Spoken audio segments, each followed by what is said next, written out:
Te doy la bienvenida, querido amigo y amiga, a este espacio tan hermoso que tenemos para compartir de los principios de la palabra del Señor. Hoy vamos a continuar con la segunda parte de las señales de una familia en crisis. Si estuviste con nosotros la semana pasada, pues tú fuiste muy bendecido. El pastor David El Salto compartió con nosotros cuáles son algunas de esas señales para que nosotros podamos identificar y podamos corregir con la ayuda del Señor. También habíamos visto que sí hay esperanza, mis queridos amigos, para todas las familias que quieran verdaderamente comprometerse con ese proceso de cambio. Dios desea que nosotros volvamos a ese diseño original de Dios. ¿Sabes que Dios creó a la familia precisamente con ese propósito, para que los hijos puedan crecer en un ambiente de bendición, de paz, de armonía, de integración, en donde sean aceptados, en donde puedan tener esa calidez de un hogar al que siempre quieran volver? Pero quizá nosotros hemos visto que en este tiempo, en esta sociedad actual en la que nosotros vivimos, se ha perdido todo aquello. Se ha perdido aquel diseño original de Dios. Pero recuerda, si nosotros estamos comprometidos en esos deseos de cambiar, Dios está listo para ayudarnos, para que nuestra familia pueda volver a ser ese lugar seguro en el que todos queremos estar. Así que hoy vamos a ver cuáles son otras señales que es necesario que nosotros podamos identificar en nuestra familia si nos están hablando de alguna crisis, para poder trabajar a tiempo. No esperemos a que el problema se vuelva como esa bola de nieve que habíamos visto, sino que podamos identificar anticipadamente aquellas cosas en las que puede haber ya un ligero malestar y que todos podamos unirnos para el cambio. No hay familias perfectas, queridos amigos, no hay familias perfectas, pero sí hay familias comprometidas. Creo que eso hace la diferencia en el compromiso que tenemos todos los miembros de la familia en cambiar y poder disfrutar de nuestra familia como un regalo de Dios, un pedazo de cielo en la tierra. Así que te doy la bienvenida y quédate con nosotros en este programa porque tenemos mucho para compartir. De su corazón a nuestro corazón,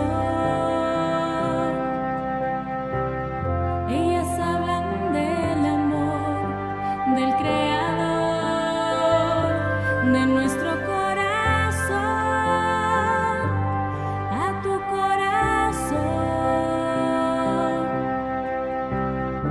mujeres que inspiran amar a Dios. Estamos en nuestro programa, vamos a desarrollarlo y yo quiero que tú te hagas una pregunta. ¿Cómo puedo tener una familia bendecida? ¿Esto será privilegio solo de algunos? ¿Esto será el privilegio solamente de ciertas personas? ¿Dependerá de la suerte? No. ¿Sabes que hay principios que nosotros tenemos que aplicar en nuestra vida, primeramente, y en nuestra familia, para llegar a tener una familia bendecida? Me gusta mucho la declaración de Josué. Él fue un líder en Israel, pero un hombre con determinación y con valor del que nosotros podemos aprender. Él dice en Josué 24, 15 y 16, pero si les parece mal servir al Señor, elijan ustedes mismos a quienes van a servir. A los dioses que sirvieron sus antepasados al otro lado del río Éufrates, o a los dioses de los amorreos en cuya tierra ustedes ahora habitan. Por mi parte, mi familia y yo serviremos al Señor. Mira qué decisión tan valiente, y nosotros podemos aprender de este hombre que vivió en un tiempo de crisis, de caos, quizá como lo que nosotros también vivimos. Pero él tuvo ese valor y esa decisión para decir, no importa cómo vivan los demás, pero yo, mi familia, vamos a servir al Señor. ¿No te parece hermoso esto? Que nosotros podamos tener esa decisión, que podamos dar ese paso de fe, que podamos inculcar a nuestra familia a que nosotros somos diferentes, a que nosotros debemos vivir de diferente manera, aun cuando el ambiente sea contaminado, sea hostil. Pero sabes que cuando hay una persona decidida, determinada, comprometida, puede ver ese cambio, esa transformación en su vida y en sus descendientes, porque hay fidelidad al Señor y el Señor va a honrar siempre estos actos de fe.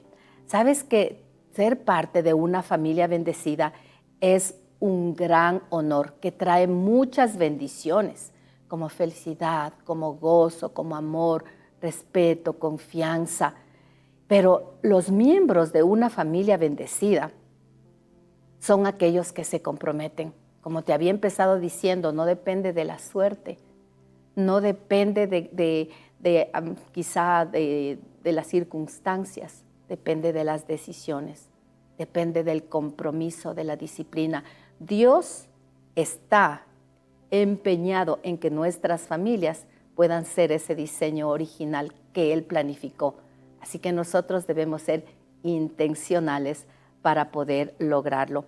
Debemos vivir esa vida que demuestre que amamos al Señor.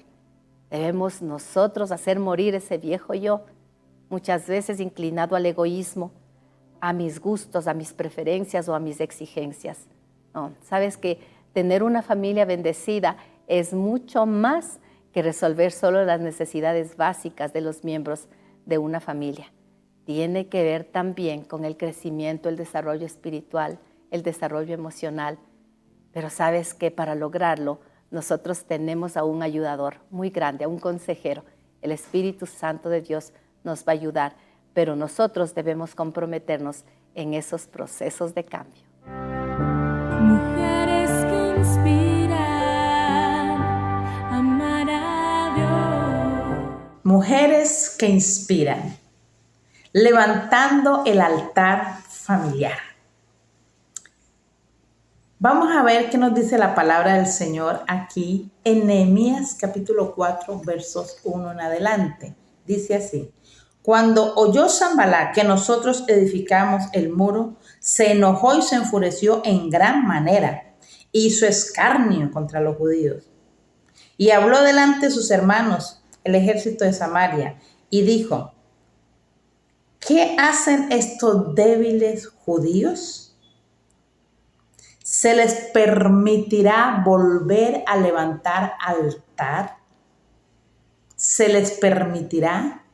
Sanballat aquí significa Satanás. Satanás sabe que si en un hogar el altar ha sido caído, ha sido derribado, comienza uno como familia a perecer. Y comienza una debilidad, es verdad, una debilidad espiritual. Y cuando viene esa debilidad espiritual en el hogar, en la familia, es donde el enemigo comienza a destruir. Mira aquí cómo Sanballat les dice: estos débiles judíos, ¿se les permitirá volver a levantar altar? ¿Qué significa? Que Satanás derribó el altar que ellos tenían, los dividió, y por eso el pueblo se dividió y vinieron esos grandes fracasos. Igualmente sucede hoy en día en nuestros hogares. Cuando se pierde ese altar en el hogar, en la familia, se pierde la bendición. El Salmo 133 nos dice: mirá cuán bueno y delicioso es que habitemos los hermanos juntos en armonía, porque es ahí donde Dios envía bendición. Entonces, todas las bendiciones que hemos perdido ha sido porque ese altar está caído. Este es el año en que tenemos que levantarnos como familia, como madres, esposos, hijos, a unirnos nuevamente, a levantar ese altar caído, porque necesitamos este año vivir las bendiciones que Dios tiene para cada uno de nosotros. Es importantísimo entonces levantar nuestro altar de oración familiar. Mujeres que inspiran a amar Estamos de vuelta en tu programa Mujeres que Inspiran. Y hoy quiero presentar al pastor David del Salto. Le doy la bienvenida. David, gracias por estar con nosotros y por compartir con nosotros esta segunda parte del tema Señales de una familia en crisis. ¿Tienes tal vez un saludo para nuestras amigas y amigos? Saludos a los amigos y amigas. Qué bueno estar en este lindo programa y poder compartir estas enseñanzas y estas experiencias que uno las va aprendiendo de la palabra, pero también de la propia experiencia y de las lecturas que uno va haciendo. Así es. Y sabes que es tan bueno el que nosotros podamos tomarnos de ese tiempo para identificar algunas cosas que pueden estar perturbando nuestra familia, David. No debemos pensar, no, mi familia no es ni mejor ni peor a otras. Estoy bien, estoy conforme. ¿Te parece que esa es una buena actitud? No, de ninguna manera. En ninguna de las áreas de la vida debemos ser conformistas. Me parece que no debemos de estar satisfechos con nuestra relación de pareja, con nuestros hijos, incluso con nuestros amigos. La pregunta es cómo hacer que esa relación crezca, sea más profunda, más rica, más fluida. Así que lo que hemos estado tratando de hacer acá es identificar esos pequeños elementos, aquellos signos pequeños, aquellos sonidos que nos dicen, cuidado, por ahí no está bien, hay que hacer el esfuerzo por mejorar.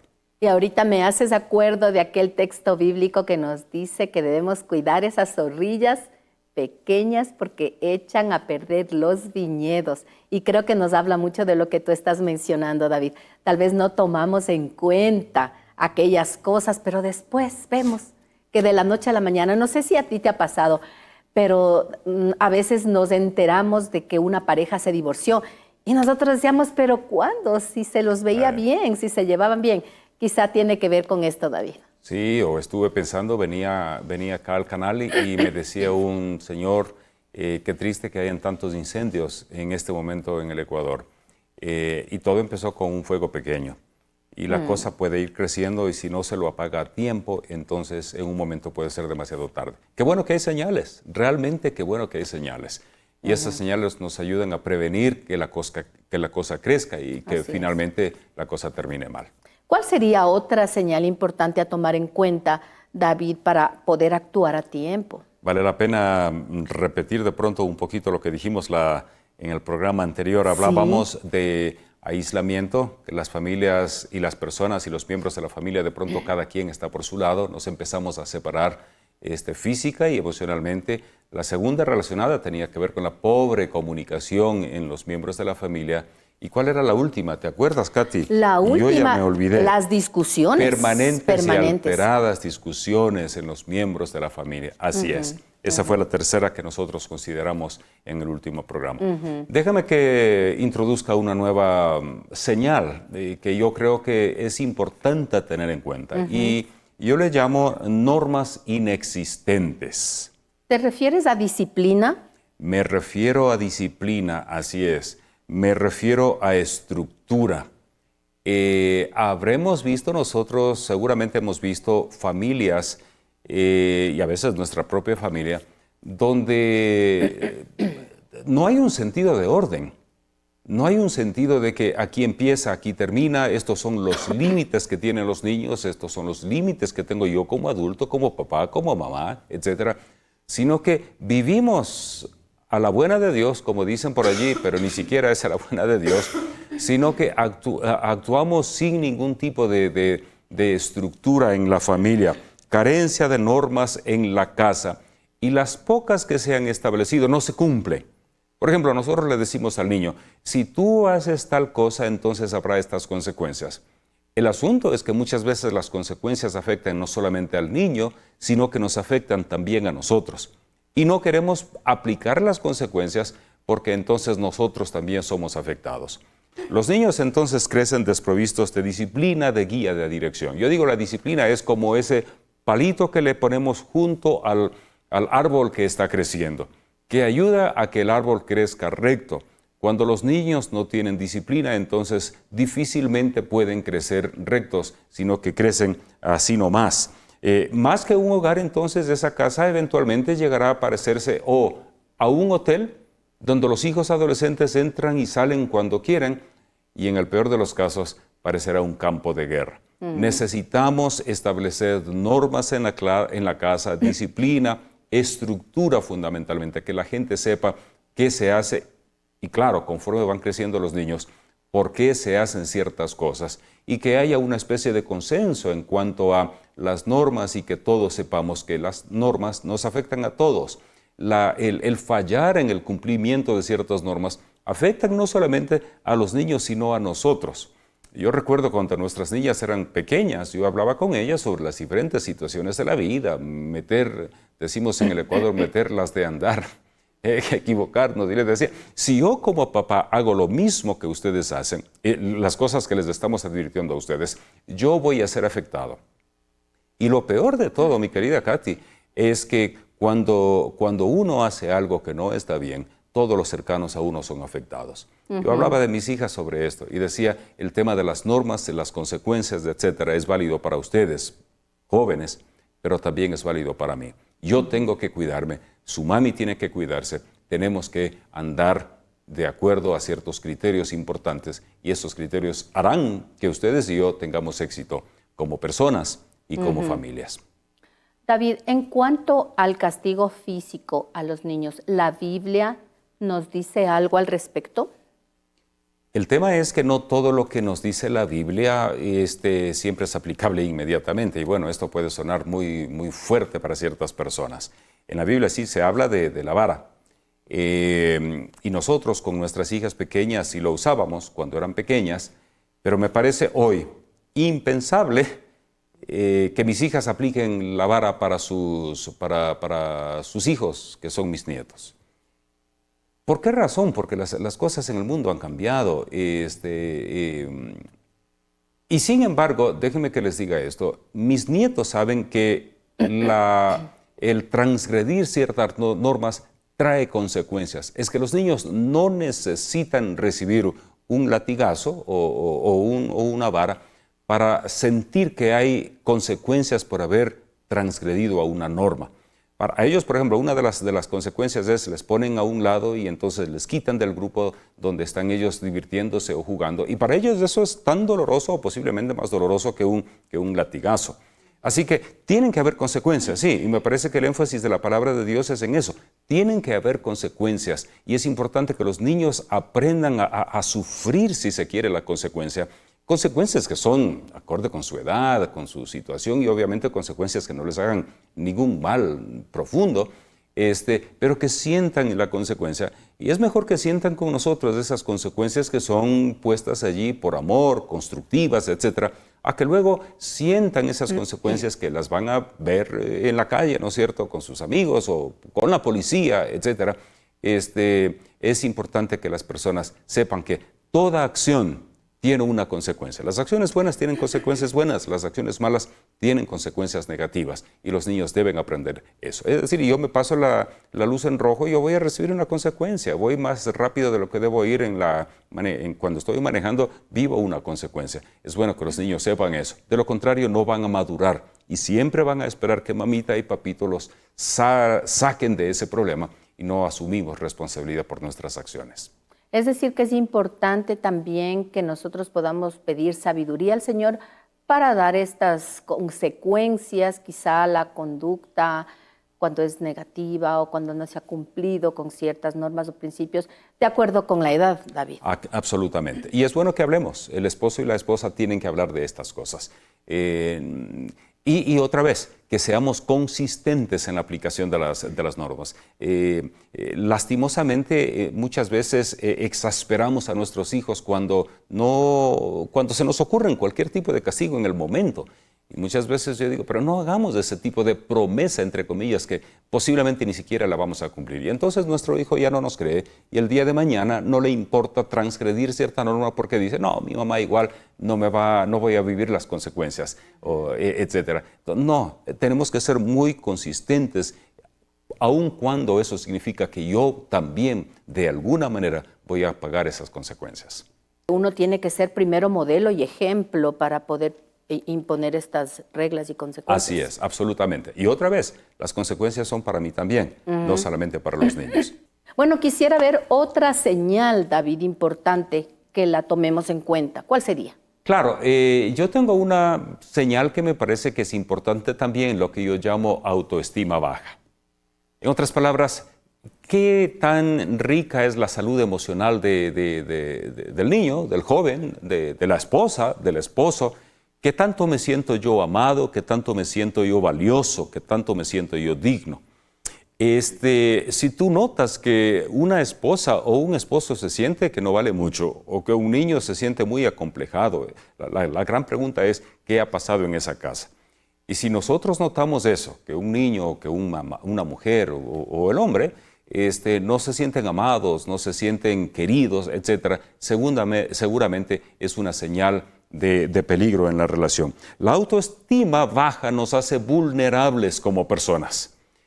Muchas veces, por cuanto no tenemos el afecto de las personas en la casa, entonces buscamos estima en lugares equivocados. Nos hacen personas manipulables, sea en la casa o sea fuera de la casa. Y lo que es triste es que esa autoestima baja muchas veces hace que nosotros repitamos los mismos problemas que nosotros hemos vivido. Por ejemplo, me encontré con una persona el otro día, una señora, que fue madre muy joven, era adolescente, en su tierna adolescencia. Y digo, qué importante que las madres aprendan, estas madres hoy resuelvan el problema de autoestima, porque muchas veces esos patrones de conducta se repiten y lo hemos visto, ¿no es cierto? Que una persona que fue madre a los 15 años, no normalmente, pero muchas veces su hija a los 15, 14, 13, 16 años también se embaraza y continúa ese patrón por mucho tiempo. Es decir, que rompamos eso, pero para eso necesitamos que la gente se sienta valorada, apreciada, querida. Es interesante lo que dice el doctor Chapman en cuanto al tema del amor. ¿Te acuerdas, Katy? Tú mencionaste hace un rato el tema del amor. Dice el doctor Chapman que cada uno de nosotros fue creado con una especie de necesidad que es como si fuera el tanque de gasolina, ¿no es cierto? Y ese tanque de gasolina tiene que estar lleno. Cuando ese tanque de gasolina no está lleno, entonces empezamos a funcionar mal, empezamos a fallar en nuestra conducta. Los niños empiezan a andar a medio gas. Y necesitamos entonces que ese tanque de amor sea lleno. ¿Y quién va a llenar ese tanque de amor si no es nuestro esposo, nuestra esposa, nuestro papá, nuestra mamá? Ellos tienen que ser positivos en darnos afirmación, en darnos ánimo, en darnos motivación. No esperemos a que vengan terceros o cuartos a dar esa motivación, ese ánimo a nuestros niños, porque muchas veces lo hacen con motivaciones ulteriores que no son precisamente las mejores, Katy. Y es tan cierto que nosotros tenemos que llenar ese vacío, ese tanque emocional y siempre debemos ir a la fuente correcta, David, ¿no? Y esa es la palabra del Señor. Mira, el texto bíblico de Isaías 43:4 dice, porque a mis ojos fuiste de gran estima, fuiste honorable y yo te amé. Daré pues hombres a cambio de ti y naciones a cambio de tu vida. Nos hace ver cuán importantes somos para el Señor, David. Totalmente cierto. Para el Señor somos ciertamente importantes, fuimos creación de Dios, y no solamente somos creación de Dios, sino que fuimos objetos del amor de Dios a tal punto que el Señor dio su vida por cada uno de nosotros. Sí, Dios nos ama. Qué importante que nosotros seamos gente de amor también. Enseñaba el otro día sobre el pasaje de la primera carta del apóstol Pablo a los Corintios, donde el apóstol les dice a los hermanos de la iglesia de Corinto, les voy a mostrar un camino más excelente a ustedes que se están peleando por cuestiones de adoración, etc. Y les dice, ese camino más excelente es el amor. Y luego de decirles, sin amor nada sirve, les dice, el amor es sublime, es benigno, el amor es esto, el amor es lo otro. Y luego yo les preguntaba a los hermanos, ¿seguro que el amor es benigno? ¿Seguro que el amor todo lo perdona? Y concluíamos que obviamente no es el amor el benigno, no es el amor el que todo lo perdona, es la persona que ama la que es benigna. Y entonces nos dábamos cuenta que al fin y al cabo el amor, puesto que es un concepto abstracto, en realidad como objeto no existe. Lo que existen son personas que aman. Y somos llamados como personas a encarnar ese amor, de modo que nosotros seamos amor, así como Dios es amor. que nosotros seamos indistintamente de con quién estamos, indistintamente del lugar donde estemos, que nosotros seamos gente que es amable siempre, entonces estamos amando, que es respetuosa siempre, que sufre, etc. Y en esa medida amamos. Sí, somos llamados a amar. Y en la casa nosotros hemos de levantar a nuestro hijo, a nuestra esposa, mostrándole siempre amor. Y en esa medida, este ser amado, mi ser amado, va a ser una persona que se siente bien y que rinde más y ese hogar va a ser un hogar mucho más sano, mucho más positivo. Así es. Ese es el diseño del Señor y es lo que nosotros debemos procurar. Y tal vez otra de las señales que están evidenciando una crisis en la familia es el maltrato. Sí. Pero para llegar al maltrato, David, es porque ya se ha pasado quizá todos los otros semáforos y no se hizo caso y se llega al maltrato. Pero quizá puede haber un maltrato también camuflado como el psicológico. Hay diferentes formas de maltrato, obviamente. Y tienes razón, es decir, esto es como creciendo, ha ido creciendo en intensidad negativa, si quieres. Llegamos al maltrato y es un maltrato posiblemente es primeramente emocional. Como dije antes, la indiferencia es una forma de maltrato. Así que cuidado con la indiferencia. Pero de pronto la comunicación es áspera, no simplemente que hay carencia de comunicación, sino que ahora la comunicación es áspera. Tristemente, y hemos hablado en el programa anterior sobre el tema de la comunicación, se nos ha enseñado a comunicarnos en nuestra casa cuando niños. Y muchas veces nuestros papás nos hablaban de arriba para abajo y eran un poco groseros y ásperos cuando nos hablaban. Y nosotros hemos aprendido a hablar igual a nuestros hijos. Ojalá cambiemos eso. Y ojalá dejemos de ser rudos en la comunicación. El que ama no es rudo, dice el texto bíblico. Que no seamos rudos en la comunicación. Pero peor, cuando vemos en esa casa esa forma áspera de comunicarse, somos rudos, entonces esto se torna en un maltrato emocional, manipulamos, chantajeamos, etc. Y es una cosa muy triste. Y claro, eventualmente el maltrato se convierte en un maltrato físico también. Es decir, más del 30-40% de hogares viven situaciones de maltrato. ¿Te acuerdas, Katy?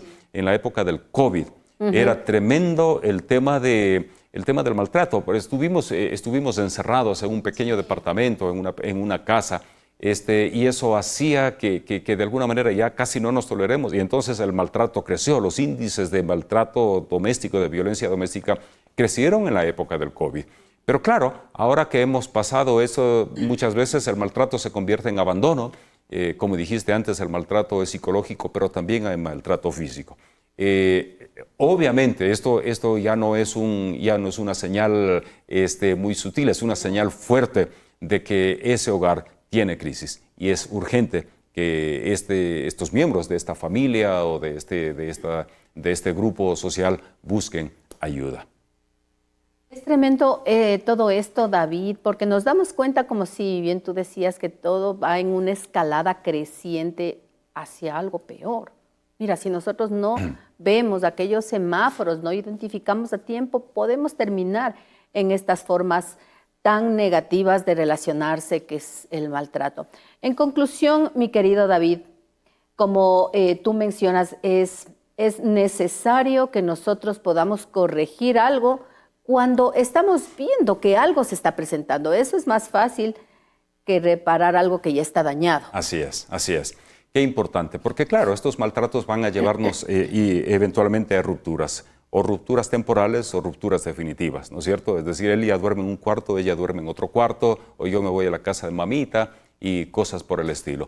Pero sí, evitemos llegar a esas situaciones tan trágicas, tan tristes. Es mejor reparar cuando hay tiempo, es mejor enmendar cuando hay tiempo, y es posible hacerlo. Se requiere el trabajo de los dos, obviamente, pero no dejemos que las cosas se quiebren, porque una vez que se han quebrado las cosas, definitivamente es más complicado. Tristemente, en la sociedad contemporánea nos hemos dejado guiar por lo que otro autor, el pastor Chief Ingram, dice, nos hemos dejado modelar por el modelo de Hollywood. ¿Cómo funciona Hollywood? No sé si alguna vez ya viste esto o leíste esto, Katy. Hollywood dice, para crear relación lo que necesitamos es encontrar la persona correcta. Para las parejas, encuentra a la persona correcta. Y por supuesto uno encuentra a la persona correcta básicamente guiado por cuestiones físicas, es muy sensual la cosa. Si es una persona guapa, bonita, atractiva, entonces esa es la persona correcta. Luego de que encuentras a la persona correcta, enamórate de esa persona, ¿no es cierto? Te enamoras de esa persona y casi es automático, eso es amor a primera vista, porque encontraste a la persona correcta. Luego, deposita en ella la esperanza de que esa persona va a traerte felicidad, satisfacción, alegría, etcétera. ¿No es cierto? Y finalmente, si la cosa no funciona, regresa otra vez al principio. Te equivocaste, no encontraste a la persona correcta y empieza de nuevo. Busca otra vez a la persona correcta, que será una segunda persona ya, y así por el estilo. En la palabra de Dios funciona de una manera diferente. No es asunto de encuentra a la persona correcta. La clave aquí es, sé la persona correcta. Sé la persona correcta. Luego, no es asunto de enamórate. Yo lo leí en inglés originalmente. En el primer paso decía find the right person, luego era fall in love. Y en español sería encuentra la persona correcta, enamórate. Y acá decía be the right person y luego decía walk in love. Juega bonito, ¿no es cierto? No solamente fall in love, sino walk in love. Es decir, sé la persona correcta y anda en amor. Es el segundo paso. Anda en amor, tú. Luego, deposita en el Señor la esperanza de que Él te dé bendición, felicidad, etc. Y si la cosa no funciona, entonces vuelve al principio. Pero ¿cuál es el paso número 1?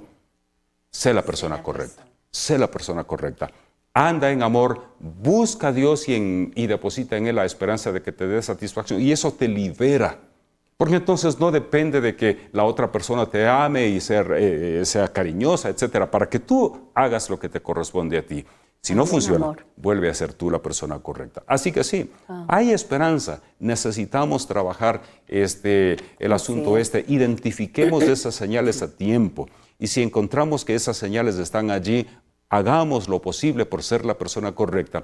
Muchas veces necesitamos la ayuda de un consejero, la ayuda de un pastor, porque muchas veces nos hemos metido en el problema y necesitamos como separarnos del problema y que alguien nos ayude a identificarlo. Mis hermanos, no hacerlo es costoso, porque si seguimos en esa trayectoria podemos terminar mal. Es tan costosa la separación, tan costoso para nosotros, para nuestros hijos, para nuestro bolsillo, para la familia, para medio mundo. Hagamos lo posible por enmendar, hagamos lo posible por resolver el problema, identificando esas señales que ahí están. Y es importante que nosotros las identifiquemos y que hagamos lo necesario para sanar, o como decimos en español, aquí en el Ecuador, para curar en vida y no esperar a que estemos precisamente muertos. Es decir, que el no hacer nada no es opción. No es opción. Es decir, cruzarnos de brazos no salva la cosa. A menos que yo tome responsabilidad y los dos decidamos hacer algo, no va a pasar nada. Todo cambio requiere intencionalidad. Así es. Sabemos que también la solución para estos problemas de relaciones empieza en el corazón, David, no en cambios externos quizá que nosotros quisiéramos hacer. Lo que decíamos en el último programa, yo asumo responsabilidad y yo me comprometo para hacer el cambio y entonces lo hago. De lo contrario, no va a pasar mucho. Muchas gracias, David. Gracias por haber compartido con nosotros este tema tan importante. Hemos sido muy bendecidos y muchas bendiciones. Con gusto, Katy. Gracias. Mujeres que inspiran a amar a Dios. Quiero invitarte para que puedas acompañarnos a nuestros talleres presenciales en el sector norte en la ciudad de Quito. Empezamos a las 3 de la tarde todos los días martes. Tenemos temas de motivación, temas desafiantes, sanidad interior, mucho para compartir contigo en un lugar en donde nosotros nos vamos a sentir en confianza y en familia. Podemos aprender mucho de lo que Dios quiere para nosotros y así poder alcanzar todo el potencial que Él planificó para ti, para mí. No te olvides los días martes a las 3 de la tarde. Llámame para darte más información. Mujeres que inspiran a amar a Dios. Qué hermoso tiempo hemos tenido, ¿no te parece? Bueno, yo he aprendido mucho. No sé si tú te acuerdas, pero aquello que mencionó el pastor David nos decía, el diseño divino es: sé la persona correcta, anda en amor y busca a Dios. Si esto no te da resultado, pues nuevamente vuelve al punto 1. Sé siempre la persona correcta. Y qué bueno, mis queridos hermanos, que nosotros podamos estar hablando en el mismo lenguaje. El lenguaje de la obediencia al Señor, el lenguaje de buscarle a Él en primer lugar. Como dice su palabra, mas buscad primeramente el reino de Dios y su justicia, y todo lo demás vendrá por añadidura. Y sabes que yo quiero hablarte finalmente un poquito sobre lo que es el acercarnos a Dios, lo que es levantar ese altar personal, que no es otra cosa que esa actitud de búsqueda al Señor. No se trata de algo físico que tú hagas, pero sí tener ese tiempo para poder buscar al Señor, para que no te distraiga ninguna otra cosa, sino que aprender de sus principios, de lo que el Señor quiere para ti, poner en práctica, ejecutar aquellos principios que el Señor ha establecido en su palabra y que son tan confiables porque han dado resultado por más de miles de años a los que los practican. Así que nosotros debemos levantar ese altar familiar, queridos hermanos. Ese altar familiar quizá con tus hijos, con tus nietos, siempre se puede. La distancia ya no importa, ¿no es cierto? Ahora nosotros podemos conectarnos a través de la tecnología, aunque estemos lejos, aunque estemos distantes, así que ya no hay excusa para decir es que viven lejos o estamos muy separados, muy distantes, ¿no? Ahora lo podemos hacer. Debemos tener esa disposición para levantar ese altar. Como yo te decía, no es otra cosa que la actitud de buscarle al Señor con el corazón, no solamente de buscarle por lo que Él nos puede dar, sino por lo que Él es, por lo que Él es. Qué importante es eso. Y sabes que en el altar es ese lugar en donde el Señor escucha, en donde el Señor responde, en donde el Señor se lleva todas nuestras cargas. Si tú estás cargado, si tú estás cansado, si tú has dado mucho y ves que no hay una respuesta favorable, pues allí es en donde el Señor te puede fortalecer, te puede animar, tú puedes entregar tus cargas. Sabes que hay algunas características de aquellos hombres y mujeres de altar que nosotros podemos ver en la palabra de Dios. Y conocemos a muchos de ellos que fueron hombres de altar, mujeres de altar, es decir, de levantar ese rol de ser adoradores, ese rol de tener esa intimidad con el Señor. Vivían o se debe vivir en integridad. Una persona de altar debe vivir en integridad, debe depender de Dios. Y qué lindo poder entender esto, que esa dependencia del Señor, saber que de Él viene todo lo que yo necesito.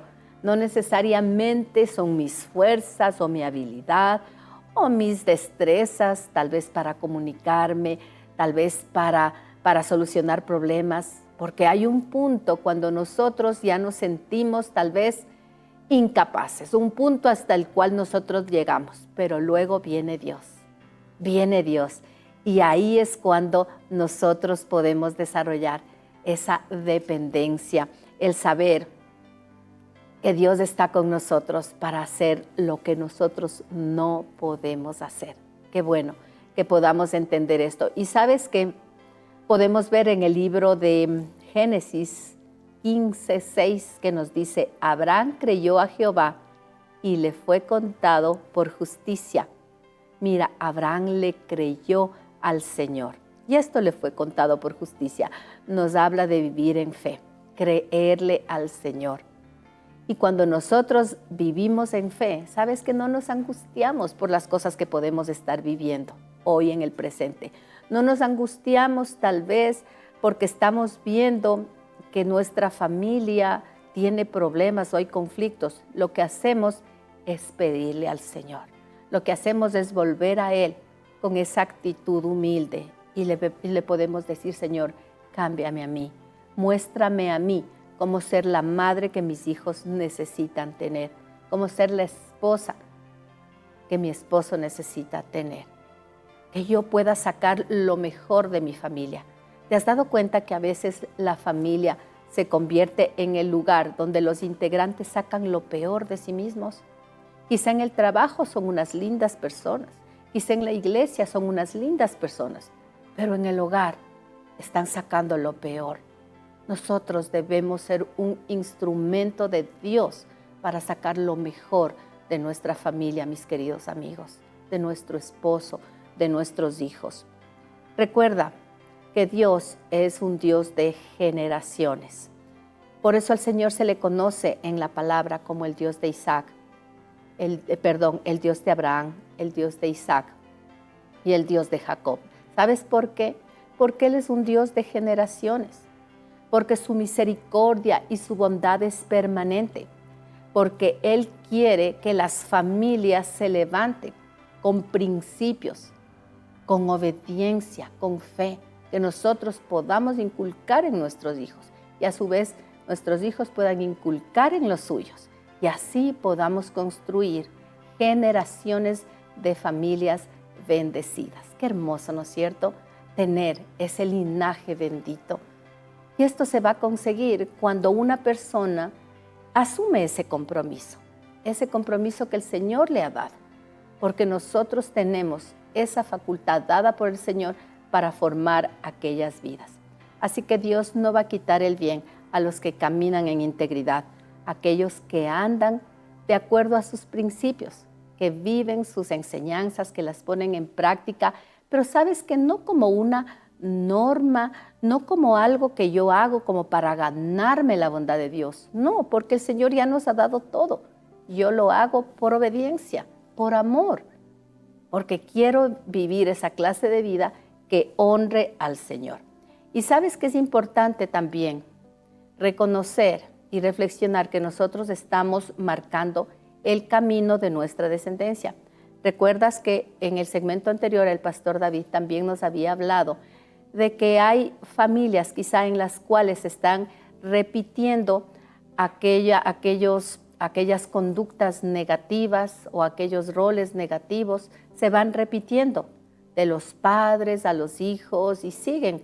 Nosotros debemos cortar aquello y debemos para eso nosotros vivir de acuerdo con los principios de la palabra del Señor. Cuando tú vives en integridad, en obediencia, sabes que estás marcando también ese camino para tus hijos. Cuando ellos te conocen como una persona que no mientes, una persona que vive lo que predica, lo que habla, ellos van a también a ser impactados por esa forma de vivir y van a vivir de esa manera. Siempre el camino a la obediencia trae bendición. Pero no te angusties si en este momento tú estás viviendo en alguna situación de crisis. Dios es fiel, Dios es bueno, su promesa es fiel, su promesa es verdadera. Y si tú le buscas al Señor con ese corazón sincero, sabes que Él va a hacer por ti lo que tú no puedes. Bueno, mis queridos amigos, qué hermoso tiempo hemos vivido, hemos compartido. Te invito para que nos veas el reprise el día domingo a las 18:30 o en vivo los días jueves a la 1 de la tarde. Búscanos también en todas nuestras redes sociales. Dios te bendiga, un abrazo y hasta pronto. Chao, chao. De su corazón.